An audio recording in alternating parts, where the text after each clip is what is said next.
बच्चों, math study with Hariram classes में आप सभी का स्वागत है। आज मैं आपको एक नई चीज़ समझाने जा रहा हूँ, कोण एवं कोण युग्म।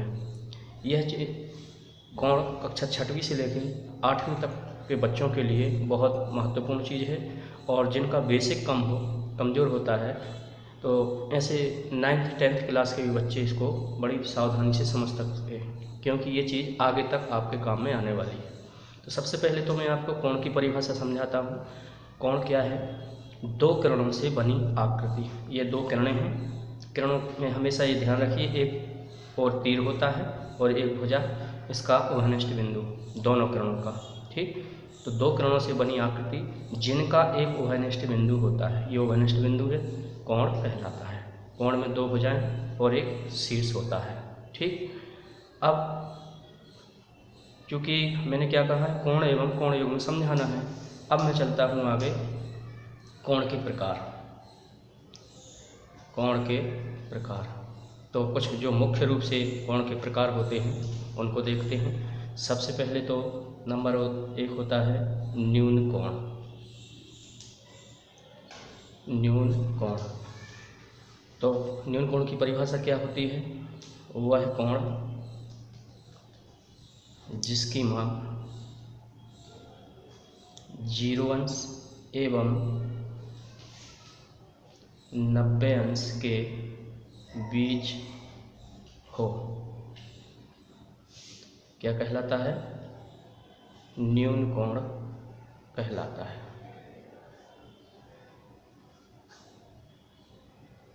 ठीक, वह कोण जिसकी माप 0 अंश एवं 90 अंश के बीच हो, न्यून कोण कहलाता है। अब मैं आपको न्यून कोण बना करके बताता हूँ। वास्तव में यही बच्चों को थोड़ी सी समस्या जाती है कि न्यून कोण बनाएंगे तो किस प्रकार से बनाएंगे।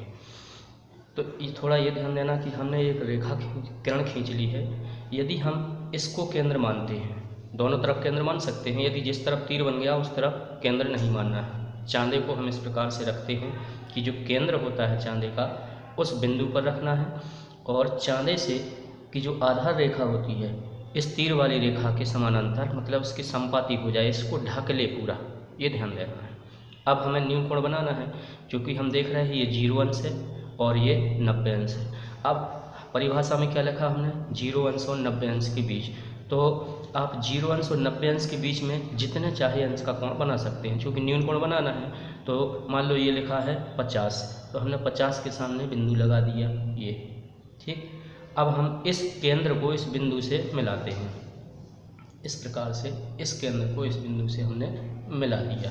ठीक, और ये दोनों तरफ तीर बना दिया, इसका नाम दे दिया A, बीच में केंद्र को O नाम दे दिया और यहाँ पर B, कोई भी आप नाम दे सकते हैं। और यहाँ लिख दिया हमने 50 अंश, क्योंकि इसकी माप 0 अंश और 90 अंश के बीच है, इसलिए यह कौन सा कोण कहलाएगा? न्यून कोण कहलाएगा। ठीक, इसी प्रकार अब चलते हैं समकोण की तरफ, देखते हैं समकोण। तो वह कोण जिसकी माप 90 अंश हो, ध्यान दीजिए, जिसकी माप कितनी हो? 90 अंश हो, समकोण कहलाता है। अब आपको मैं समकोण बना के बताता हूँ। एक सीधी किरण बनानी है, इस पर एक बिंदु लगा देना है। इस आधार का जो केंद्र है उस केंद्र को इस पर रख दीजिए और ये लाइन जो आधार रेखा है उस लाइन को ढक ले। तो अब हमें बनाना है 90 अंश का कोण। ये 90 अंश की सीध में हम यहाँ पर बिंदु लगा देंगे, तो ये 90 की सीध में आ गया। इस केंद्र को इस बिंदु से मिलाते हुए, जरूरी नहीं है कि यहाँ तक बढ़ाओ, आप यहाँ तक भी बढ़ा सकते हैं इस लाइन के बराबर। कैसे? देखिए, इस बिंदु की सीध में हमने इसको अगर सीधा मिला देंगे तो लाइन कट सकती है, क्योंकि हमें इतना जगह बचा नहीं है, तो इसी की सीध में है, इसलिए इसको हम इस प्रकार से मिला देते हैं। तो ये समकोण का चित्र बन जाता है। ABC, आप कुछ भी नाम दे सकते हैं। ये हमेशा ध्यान रखिए, कोई भी चित्र दिखेगा आपको, ये चिन्ह जहाँ भी आपको दिखेगा, ये समझ जाना कि ये समकोण है, अर्थात 90 अंश का कोण है। इसी को हम कहते हैं समकोण। अब समकोण इस तरफ भी घूम सकता है, इस तरफ भी, दोनों ओर घूम सकता है। ठीक है, यदि चांदा हम इस पर यहाँ पर रखते तो यहाँ पर सीधी लाइन जाती तो इस तरफ समकोण बन जाता है। ठीक, अब देखते हैं अधिक कोण। अधिक कोण वह कोण जिसकी माप 90 अंश वह 180 अंश के बीच हो, अधिक कोण कहलाता है। जैसे कि नाम से ही स्पष्ट है कि अधिक कोण, अधिक मतलब 90 अंश से अधिक और 180 अंश से कम। अब जो अधिक कोण का चित्र देखते हैं, एक लाइन खींच ली, यहाँ पर चांदी का आधार केंद्र रखा।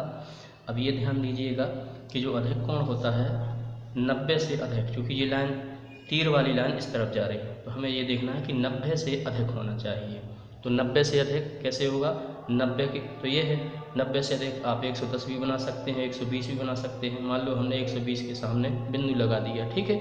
अब हम इस बिंदु को इस केंद्र से मिलाने का प्रयास करते हैं, तो यहाँ पर हम इसको मिला देते हैं, तो ये 120 अंश का कोण बन जाता है, ठीक। तो इसका नाम x, y, z आप कुछ भी नाम दे सकते हो।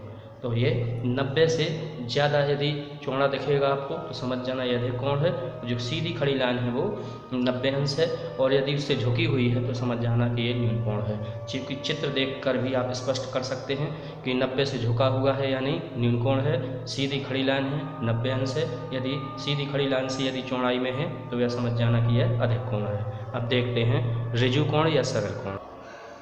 ऋजु कोण या सरल कोण, तो वह कोण जिसकी माप 180 अंश हो, ऋजु कोण या सरल कोण कहलाता है। अब इसका चित्र कैसे बनेगा, तो ये ध्यान दीजिए, तरीका वही है चित्र बनाने का। यहाँ पर चांदी का आधार केंद्र रखेंगे, ये केंद्र कहलाता है, और इस प्रकार से इस लाइन को ढक लेंगे, क्योंकि ये जीरो है, जिस तरफ तीर है उस तरफ जीरो है।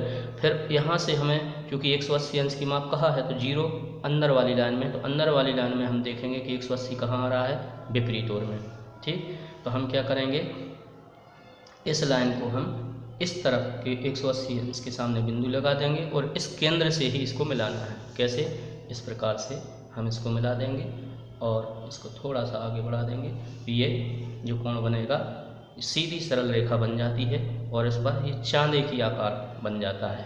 ये कहलाता है 180 अंश का कोण। इसी को बोलते हैं हम सरल कोण या ऋजु कोण। जहाँ भी आपको सीधी रेखा दिखेगी ये समझ जाना ये सरल कोण है या 180 अंश का कोण है, ठीक है। ये चांदी की आकार की आकृति बन जाती है, और यदि इस प्रकार से एक और बन जाएगी तो ये संपूर्ण कोण बन जाएगा। इसका मतलब है कि जो वृत्त होता है, वृत्त में दो अर्धवृत्त बन जाते हैं, तो एक सीधी रेखा बनती है यानी ये अर्धवृत्ताकार है, यानी सरल कोण बन गया। और एक और सरल कोण यानी 180 और 180 360 अंश, ये जो वृत्त में कोण बनता है संपूर्ण केंद्र पर, तो ये 180 + 180 360 अंश का कोण बन जाता है। तो हमेशा ध्यान रखिए कि वृत्त में हमेशा 360 अंश का कोण बनता है। अब आगे चलते हैं प्रतिवर्ती कोण, जो ज़्यादातर मिडिल क्लास की परीक्षाओं में आता है। प्रतिवर्ती कोण वह कोण जिसकी माप 180 अंश व 360 अंश के बीच हो, प्रतिवर्ती कोण कहलाता है। अब हमारे चांदी में तो केवल 0 से लेकर 180 अंश तक का कोण ही बन सकता है, परंतु यहाँ पर माप इनने कहा है कि 180 और 360 अंश के बीच, माने 180 अंश से अधिक होगा। इसका बहुत सरल तरीका है चित्र बनाने का। अब चूँकि 360 अंश का पूरा वृत्त बनता है, हमें 180 अंश से अधिक का कोण बनाना है।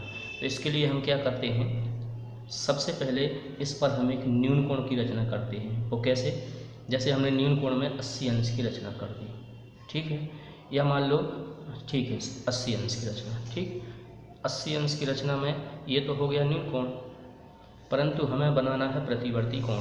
तो ये न्यून कोण क्या है, 80 अंश का, इसके बाहर चूँकि पूरा वृत्त बन जाएगा कितना 360 अंश, तो इसमें से 80 अंश कम हो जाएगा, तो ये बाहर की जो रचना बचेगी ये कहलाएगा कितना, अब 360 अंश का तो पूरा गोल बनता है, अब इसमें से हम 80 अंश घटा देंगे, क्योंकि 80 अंश अंदर का भाग है, 0 16 में से 8 गया 8, 3 का 2, 280 अंश। जो बाहर का कोण बना है वो 280 अंश है, और यही प्रतिवर्ती कोण कहलाता है। ध्यान देना बच्चों, एक न्यून कोण की रचना कर दीजिए, वो 360 में से घटा दीजिए, जो बाहर का हिस्सा बनेगा वह प्रतिवर्ती कोण कहलाएगा, और यही 280 अंश का प्रतिवर्ती कोण है। 60 अंश का कोण बना देंगे तो बाहर 300 अंश का प्रतिवर्ती कोण बन जाएगा। इस प्रकार से प्रतिवर्ती कोण की रचना की जा सकती है, ठीक। अब चलते हैं कोण युग्म की ओर। कोण युग्म, युग्म का अर्थ होता है जोड़ा, अर्थात एक कोण के अंदर दो कोण बने हों। तो पहला कोण युग्म का प्रकार है पूरक कोण, ठीक है। ये कक्षा 7वीं के बच्चों के लिए ज़्यादा इम्पोर्टेंट है। तो पूरक कोण की परिभाषा क्या है? जब दो कोणों की मापों का योग 90 अंश होता है, कितना? 90 अंश, तो वे एक दूसरे के पूरक कोण कहलाते हैं। यानी दो कोणों का जोड़ कितना होना चाहिए? 90 अंश। अब हम क्या करते हैं? पूरक कोण युग्म बनाएंगे। कैसे? पहले तो हमने एक समकोण बना लिया। अब समकोण बनाने के बाद हमें इसी के अंदर दो कोणों की रचना करनी है। दो कोण कैसे? मान लो हमने एक 30 अंश का कोण बना दिया, तो इसको इससे हम मिला देंगे। अब चूंकि दोनों कोणों का जोड़ कितना होना चाहिए? 90 अंश ही होना चाहिए। पूरा 90 अंश है, ये कितना बन गया? 30। तो ये कितना बचा? ये 60 अंश हो जाएगा। तो जब दो कोणों की मापों का योग 60 और 30 कितना हुआ? 90 अंश, तो वे एक दूसरे की क्या कहलाएंगे? 60 अंश का पूरा कोण 30 अंश, 30 अंश का पूरा कोण 60 अंश। ठीक, इस प्रकार से ये हो गया पूरक कोण युग्म। अब देखते हैं समपूरक कोण। समपूरक कोण, जब दो कोणों की मापों का योग 180 अंश होता है, वे एक दूसरे के समपूरक कोण कहलाते हैं। ठीक, इसको एक दो बार चित्र देखकर समझेंगे तो बहुत सरल परिभाषा है। अब आगे क्या करना है? एक सीधी लाइन खींचकर एक बीच में बिंदु लगा दीजिए। हमें पता है कि सरल रेखा का कोण 180 अंश होता है। अब हमें इस पर समपूरक कोण बनाना है, तो इसके लिए हम क्या करेंगे? बीच में जो आधार केंद्र है, जो बिंदु लगाया है, वहाँ पर हमने क्या कर दिया? चांदी का आधार केंद्र रख लिया। अब यहाँ पर हम कहीं भी मान लो हमने 80 पर निशान लगा दिया, इस केंद्र से मिला देना है। तो क्या होगा? ये 80 अंश का कोण हो गया, इस ओर का ये हो गया 80 अंश। जी कितना कहलाएगा फिर? 100 अंश, क्योंकि 100 और 80 180 अंश हो जाएगा। ठीक, तो ये कहलाएगा हमारा समपूरक कोण युग्म। समपूरक कोण ये हो जाएगा हमारा पूरक कोण। तो पूरक कोण में क्या होता है? दोनों कोणों का योग 90 अंश और यहाँ 180 अंश होता है। दोनों में अंतर कितना है? ये ज़्यादातर परीक्षाओं में आता है, इसलिए इसको बड़े ध्यान से समझना है। अगला कोण युग्म है आसन्न कोण। इसकी परिभाषा ध्यान से देखिए जरा, चित्र को देखते हुए भी परिभाषा समझ सकते हैं। आसन्न कोण कोणों का वह युग्म है, ये कोणों का एक युग्म है यानी जोड़ा है, जिसका एक शीर्ष हो। एक शीर्ष क्या है हमारा? ओ है। ठीक, एक भुजा उभयनिष्ठ हो। उभयनिष्ठ का मतलब होता है जब दोनों कोणों के नाम लिए जाते हैं तो जिस भुजा का नाम दो बार आता है वो कॉमन कहलाती है। अंग्रेजी में कॉमन बोलते हैं, हिंदी में उसे उभयनिष्ठ कहते हैं। जैसे इस कोण का नाम लेंगे हम कोण AOB, नीचे वाले कोण का नाम लेंगे कोण BOC, मतलब इस भुजा का नाम हमने दो बार लिया, इसलिए इस भुजा को कहते हैं उभयनिष्ठ। तो एक भुजा उभयनिष्ठ हो तथा अन्य दो भुजाएं, ये जो बाजू वाली आजू बाजू की भुजाएं हैं, अन्य दो भुजाएं जो उभयनिष्ठ भुजा के विपरीत ओर स्थित हों। जो उभयनिष्ठ भुजा है इसके विपरीत ओर, मतलब एक इस तरफ एक इस तरफ, ये विपरीत ओर कहलाता है। ठीक, तो परिभाषा ध्यान से समझ लीजिए। आसन्न कोण कोणों का वह युग्म है जिसका एक शीर्ष हो, ये शीर्ष है O, एक भुजा उभयनिष्ठ हो तथा अन्य दो भुजाएं उभयनिष्ठ भुजा के विपरीत ओर स्थित हैं। शीर्ष क्या है इसका? उभयनिष्ठ O है। ठीक, अब उभयनिष्ठ भुजा कौन सी होगी? OB। ठीक है, और अन्य दो भुजाएं उभयनिष्ठ भुजा के विपरीत ओर कौन सी हैं? अन्य दो भुजाएं AO और OC OB के विपरीत ओर स्थित हैं। ठीक, अब चलते हैं अगले कोण युग्म की ओर, रैखिक युग्म। तो आसन्न कोणों का वह युग्म। अब इसमें हमने कहा है आसन्न कोणों का वह युग्म, तो जिनकी उभयनिष्ठ ना होने वाली भुजाएं, ये जो भुजाएं हैं ये उभयनिष्ठ नहीं हैं, वो क्या करती हैं? एक सरल रेखा बनाती हैं। जहाँ भी आपको सीधी रेखा दिखे और एक न्यून कोण एक अधिक कोण दिखे तो क्या कहलाएगा? वह रैखिक युग्म कहलाएगा। मतलब सीधी रेखा पर जहाँ भी दो कोण मिलेंगे आपको वह रैखिक युग्म ही कहलाएगा। अब यहाँ पे हमने चित्र में बताया था ये उभयनिष्ठ ना होने वाली भुजाएं हैं, जो उभयनिष्ठ नहीं हैं ये रेखा यहाँ से सीधी हो जाती है इस प्रकार से, तो यह कहलाएगा रैखिक युग्म। तो आसन्न कोणों का वह युग्म जिनकी उभयनिष्ठ न होने वाली भुजाएं एक सरल रेखा बनाती हैं, रैखिक युग्म कहलाती है। ठीक है, अब देखते हैं अगली परिभाषा। अंतिम परिभाषा है शीर्षाभिमुख कोण। इसे हम शीर्ष अभिमुख कोण भी कह सकते हैं। मतलब ये शीर्ष होता है, इसके आमने सामने के ये जो कोण होते हैं ये शीर्षाभिमुख कोण कहलाते हैं। चित्र में केवल इतना स्पष्ट समझ लीजिए। और ये कोण है, इसके सामने का ये वाला कोण भी इसका शीर्षाभिमुख कोण कहलाएगा। तो परिभाषा कैसे लिखेंगे? दो प्रतिच्छेदी रेखाओं द्वारा, एक AB रेखा और एक CD रेखा हमने खींची और एक दूसरे को प्रतिच्छेद माने काटती हुई खींची। ठीक, तो दो प्रतिच्छेदी रेखाओं द्वारा बने ऐसे कोण, एक ये कोण और एक ये कोण, जिनमें कोई भी भुजा उभयनिष्ठ ना हो, मतलब इस कोण का हम नाम लेंगे तो इस कोण में इस भुजा का उपयोग नहीं होगा, कोण AOT और कोण BOC। इस प्रकार से जहाँ कोई भी भुजा उभयनिष्ठ ना हो, शीर्षाभिमुख कोण कहलाता है। ठीक, कहलाते हैं। ठीक, इस प्रकार से हमें क्या करना है, ये शीर्षाभिमुख कोण की परिभाषा कंप्लीट हो गई। यदि आपको बच्चों वीडियो पसंद आया हो तो अपने दोस्तों को शेयर जरूर करना। यदि आप इस वीडियो में नए हैं तो चैनल को सब्सक्राइब जरूर करें, ताकि आप अगले वीडियो की नोटिफिकेशंस आप तक पहुंच सकें। और ये महत्वपूर्ण चैप्टर है, इसलिए इसको बड़े एक नहीं 2-3 बार आप समझोगे। बहुत सरल भाषा में मैंने समझाया है। यदि आपको वीडियो अच्छा लगा हो तो कमेंट करके ज़रूर बताएं। धन्यवाद।